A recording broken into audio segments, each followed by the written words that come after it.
Mummy என்னப்பா ஒரு 200 rupees கொடுங்க.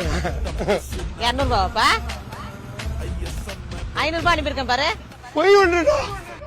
ஏய் என்னடா போதை இறங்குன மாதிரி இருக்கு. போயிட்டு நல்ல நெக்கா குடிச்சிட்டு அப்புறமா தான் நீ வரணும்.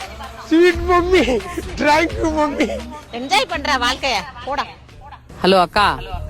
என்னடி சொல்லு. அக்கா என்னக்கா நீ உங்க பையனுக்கு நீயே குடிக்கிறதுக்கு காசு கொடுத்துங்கிறியா? போயிட்டு போதுரி சின்ன பையன் குடிச்சு என்ஜாய் பண்ணிட்டு போறான் விடு.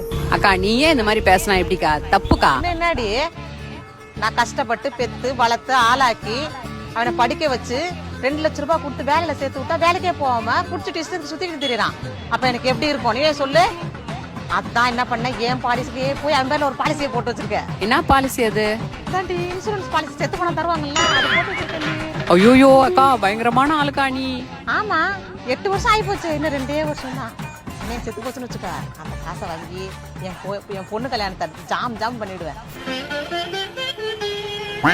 என்னப்பா அம்மாட்ட ஏதாவது சொல்லணுமா? போதை இறங்க மாதிரி இருக்கு.